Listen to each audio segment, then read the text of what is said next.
Aspiring attorneys are going to be able to learn a ton from Alexandria Ocasio-Cortez questioning Mark Zuckerberg before the House Senate Financial Services Committee. I think that's what it's called.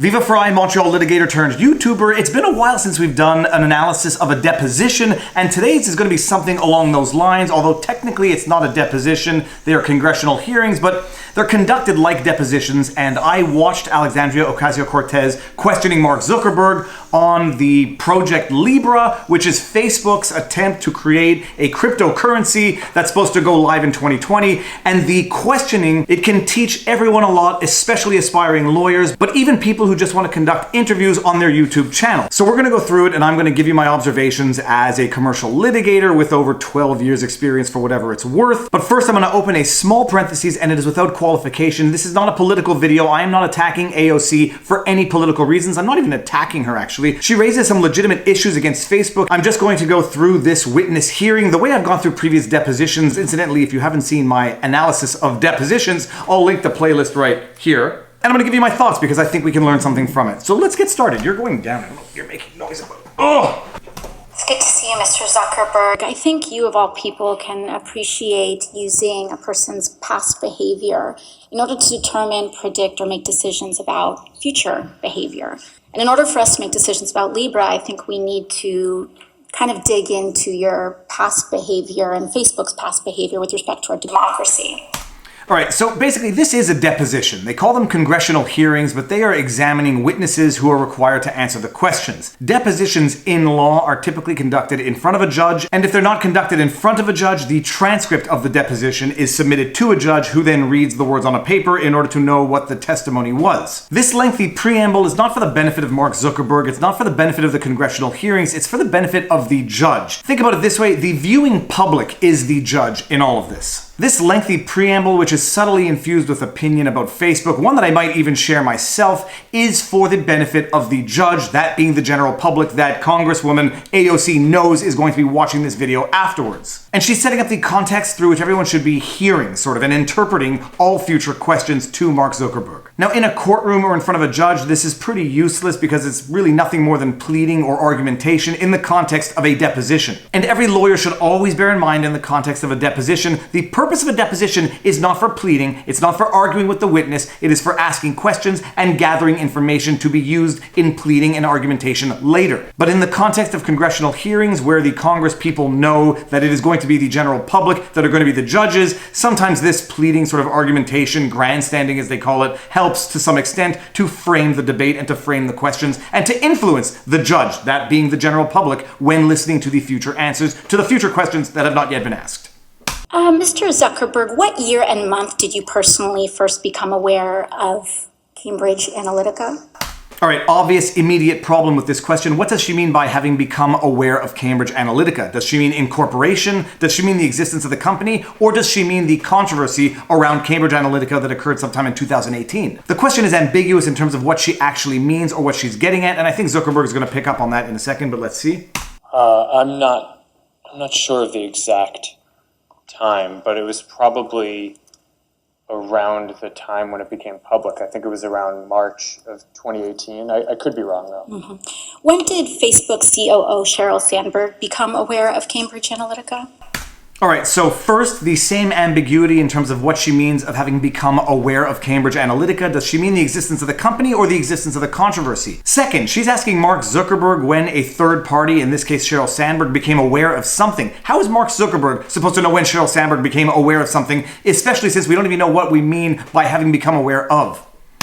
I don't know off the top of my head. You don't know. You don't know. All right, this is something we also see a lot in the practice of law. When a lawyer is trying to intimidate a witness, they will often repeat an answer that the lawyer found implausible in order to sort of shame or bully the witness. AOC is not repeating Mark Zuckerberg's answer because she believes the answer. She is doing it to mock, to intimidate the witness. She's doing it to show the witness's lack of credibility or her perception of the witness's lack of credibility. Lawyers do it to witnesses all the time. When they repeat the answer, typically it's not to affirm the answer, it's to make fun of the witness.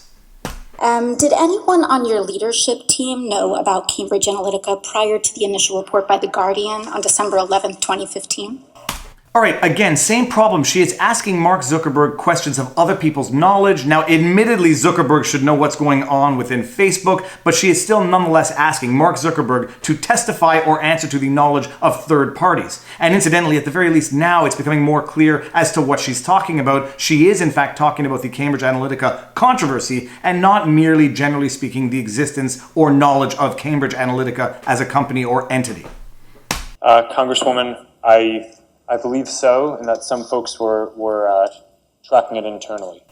Some folks were tracking it internally. My experience is that when people use terminology like folks, what they're actually trying to do is sort of minimize the severity or the seriousness of what they are talking about. Yeah, some folks, it's very colloquial, it's very informal, it's very not serious when what they are actually talking about is in fact very serious. He has members of his internal team investigating an alleged breach, and he's referring to some folks within the company doing something. It makes it sound all fun and hunky-dory.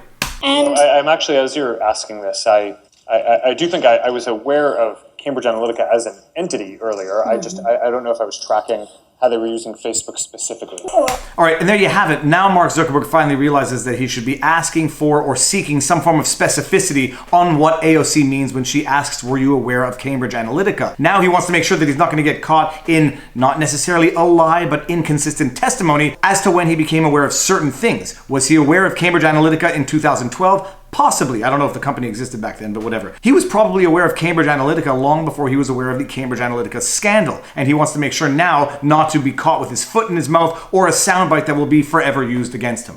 when was the issue discussed with your board member, Peter Thiel?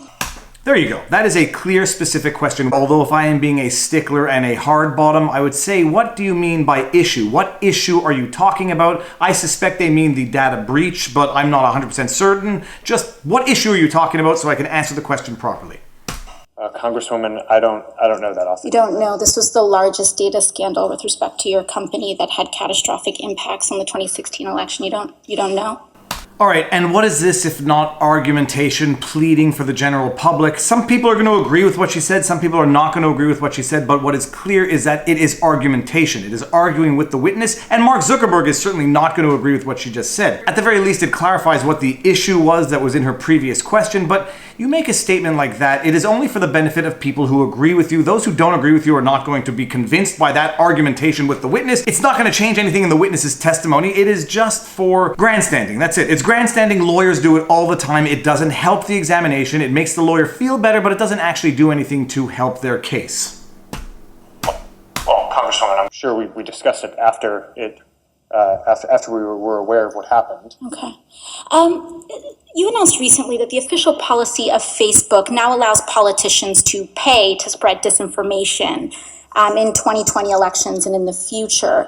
So I just want to know how far I can push this in the next year. All right, if Facebook really did announce this policy to allow politicians to pay to spread disinformation, I would like to see that policy. I have a feeling that this might be something of an oversimplified or unfair characterization of a Facebook policy. AOC may believe it's a fair characterization, but it is ultimately pleading, argumentation, arguing with the witness. It is what we call loading a question with a disputed fact. And you can see what's being done here is that the question that is going to be asked is loaded with a disputed fact, presumably, unless Facebook actually admits that its new policy is to allow politicians to pay to run disinformation in future elections. You have that characterization infused in the question that is going to be asked, and let's get to that question. Under your policy, using census data as well, could I pay to target predominantly Black zip codes and advertise them the incorrect election date? All right, and we see what's been done here. That is the question. The question is, could I hypothetically do something specific? And it's a very legitimate question, and I'm very interested in the answer. The entire preface leading up to that question is a strategy that lawyers do, but it doesn't necessarily get very far in front of an actual judge, is they load up the entire question with a disputed pretext. The entire preamble has nothing to do with the actual question that she asked, except to color the question and infuse in it a disputed fact. Lawyers do it, politicians do it. It's not necessarily the fairest thing to do to a witness, and there might be a reason why people feel the way they do about lawyers and politicians, but it is what it is. Infusing a disputed fact into a question does not legitimize that disputed fact, and it sort of undermines the question in and of itself. Let's keep going. No, Congresswoman, you couldn't. We have, even for these policies around the newsworthiness of content that politicians say and the general principle that I believe that... But you said you're not going to fact check. All right, and here there's a number of problems. First of all, she's cutting off the witness while he's in the middle of answering a question. ...that I believe that... But you said you're not going to fact check. The answer may not be the one that AOC wanted, but it was nonetheless a specific answer. No, AOC, you would not be allowed to do what you just put forward to me as potentially being allowed to do. And then we get into something about fact-checking, which was not in the original question. And so we see here how the examination is sort of getting a little out of hand. We're jumping from one question to another subject. We're confusing the witness as to what question is being answered. It was initially, can I target people based on postal code and give them the wrong election date? Answer no. And now it's, oh, so are you saying that you don't fact-check, which is an entirely different question, a legitimate one, but an entirely different question. And by confusing the two questions, we are muddying the waters and making this a little bit hard to understand and a little bit hard for the witness to follow. Although I think Zuckerberg is crafty enough to be able to follow this, but everybody's playing the game. If anyone, including a politician, is saying things that that is calling for violence or could risk imminent physical harm or voter or census suppression when we roll out the census suppression plan. All right, Zuckerberg is sort of answering a question that nobody asked, that they will take down material that constitutes an imminent threat of physical harm or voter suppression when the question was about fact-checking. So this is sort of like skirting around the actual question, answering one that nobody asked. It's something that witnesses do all the time, sometimes deliberately, sometimes inadvertently. And as we've seen from this line of questioning, it's gone from infusing a disputed fact into the preface of a question, which itself was a hypothetical, then followed by moving the goalpost to another hypothetical as to fact-checking at large. There is some threshold where you will fact check political advertisements. Is that what you're telling me? Well, Congresswoman, yes, for specific things like that, where there's imminent risk of harm. Could I run ads? All right, I appreciate that there are certain time limits for these congressional hearings, but you have to allow a witness to answer the question. Cutting off the witness mid-question doesn't do anything. It doesn't make the witness look less credible. It doesn't make the questions any better. All that it does is make the examination harder to follow. It makes it harder for the witness to answer the questions, and it makes it more confusing to anybody who's actually trying to watch this. It doesn't matter if the lawyer or questioning party doesn't like the answer. They should let the witness answer unless it becomes totally clear that the witness is just going on and on forever with nothing useful being added. But that was clearly not the case for this particular interruption. So let's just get back and see what the answer was. Risk of harm. Could I run ads targeting Republicans in primaries saying that they voted for the Green New Deal? Would I be able to run ads on Facebook targeting Republicans in primaries saying that they voted for the Green New Deal? The question is pretty clear, but you can quickly see how by adding a lot of elements to a question, it will confuse the witness, or at least give the witness a pretext to say that they are confused and don't understand the question. It is always best to keep the questions as short, simple, and concise as possible so that the witness doesn't get confused, or so that the witness can't pretend that they are confused in order to not answer. Sorry, can you repeat that? Would I be able to run advertisements on Facebook targeting Republicans in primaries saying that they voted for the Green New Deal? I mean, if you're not fact-checking political advertisements, I'm just trying to understand the bounds here.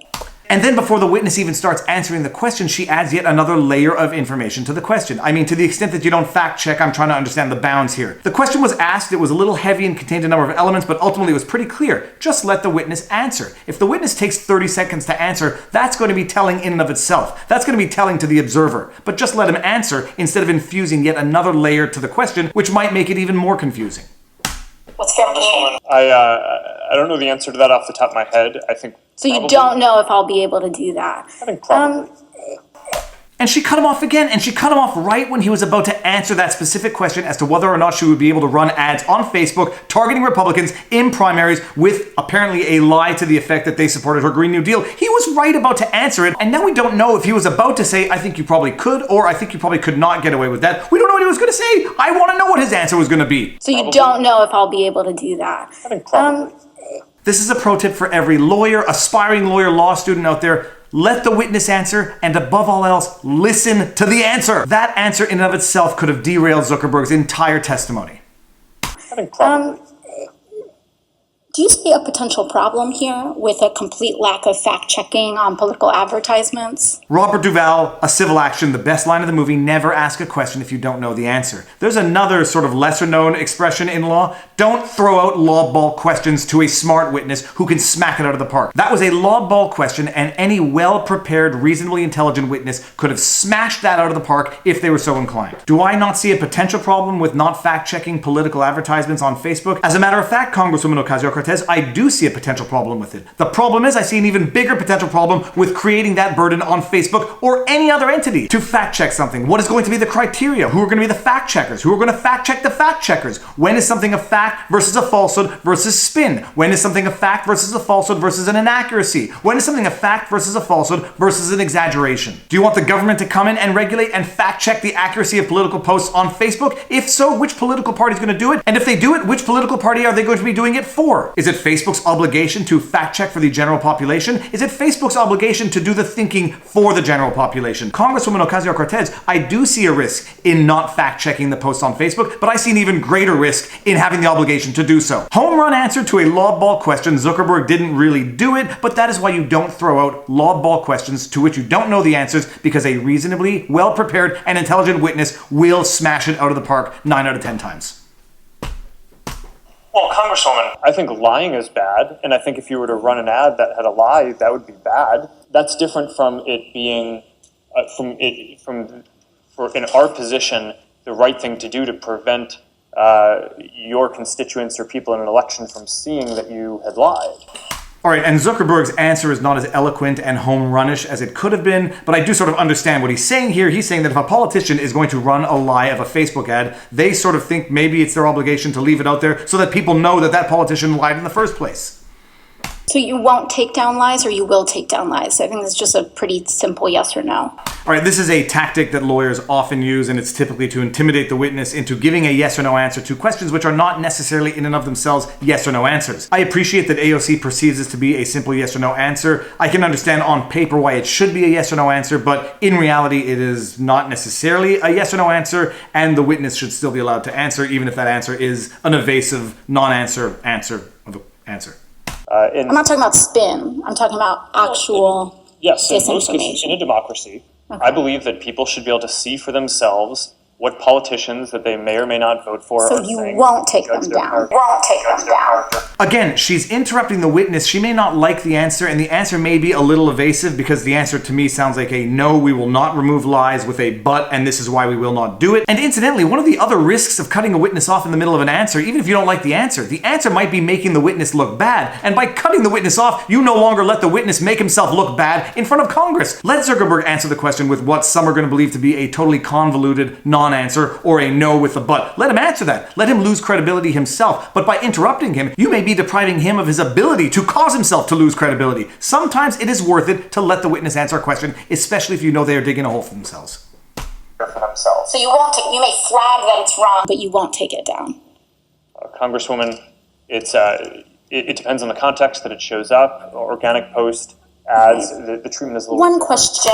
Interrupting him yet again, and he was in the midst of saying something relatively important from what I can understand, which was the distinction between organic posts and paid posts. Organic post, ads, the treatment is a little... One question. And his answer may not have exonerated him at all, but we don't know what it was because we just want to jump on to the next question, which incidentally is one of the symptoms of not conducting an examination properly. Examinations are organic, they're fluid. You can have your list of questions, and if you stick to your list of questions very rigidly, you are potentially going to miss certain very important things that occur during the examination that may not have been provided for in your questioning outline. And that's why, while it's important to be well prepared, it's even more important to listen during the examination, because examinations go places that you might not have been able to anticipate while preparing, and it might even be more important than the next question you had on your list.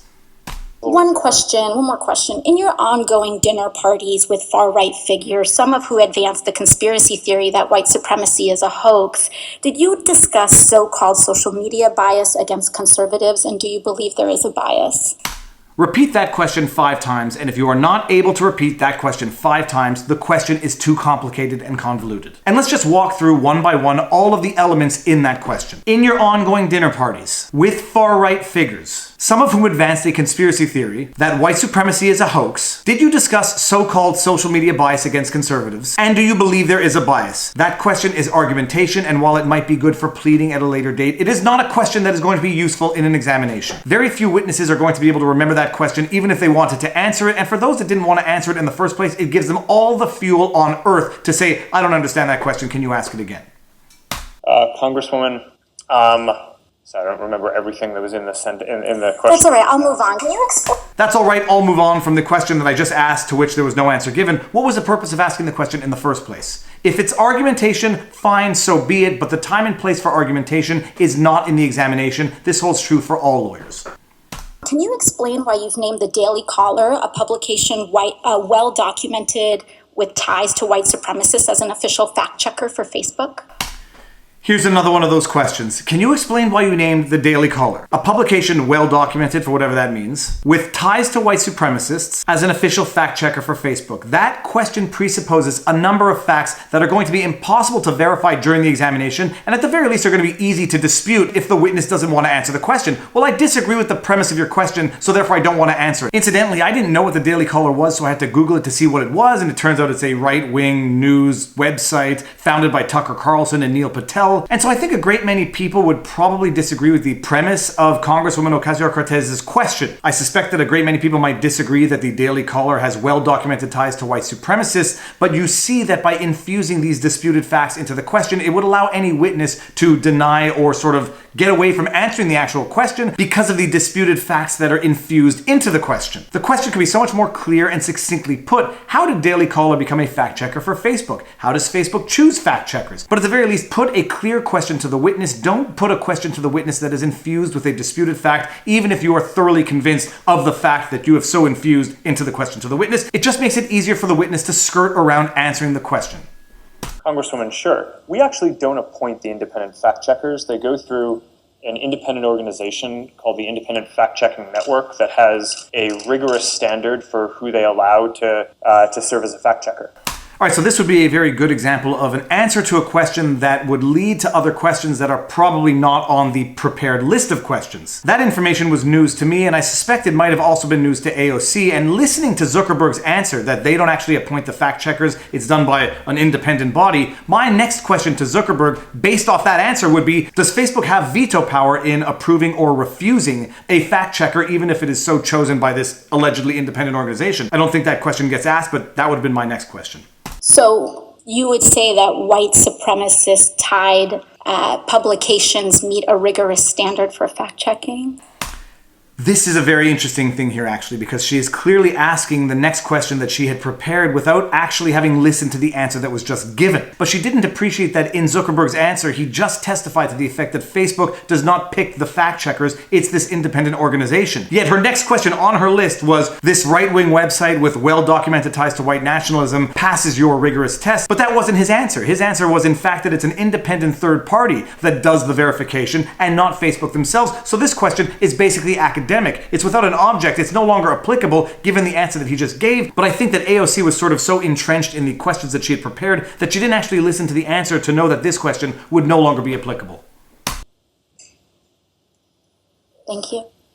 Congresswoman, I would say that we're not the one assessing that standard. The International Fact Checking Network is the one who is setting that standard. And there you see Zuckerberg deliberately displaying a look of disbelief and then repeating the fact that it's this independent party that does the appointment of fact checkers and not Facebook themselves. It just illustrates one of the most important strategies of conducting a good examination. It doesn't matter how many questions you have prepared. You have to listen to the answers, and you have to appreciate the answers in light of your next questions, and possibly in light of questions that you should ask, even if they are not on your list. You have to listen to the answers in order to know what questions might have to be asked on the spot. But the major takeaways: ask clear, concise, short questions. Do not infuse your questions with disputed facts or matters of opinion or argumentation. Don't cut the witness off. Listen to the answers to know if you need to go somewhere that you had not planned on going. And constantly reassess questions you plan on asking in light of answers given, because you may not want to ask certain questions having heard the answers that were given to other questions. All right, and that is the vlog for today. If you like this video, be sure to like, share, subscribe, hit the notification bell. If you want some merch, keep calm and vlog on. I've also got the chicanery shirt, whatever. I've got a list of merch. I'll put it in the pinned comment below. Share my channel with someone who you think might appreciate it. It will help me grow, and now you know your vlog. Peace out.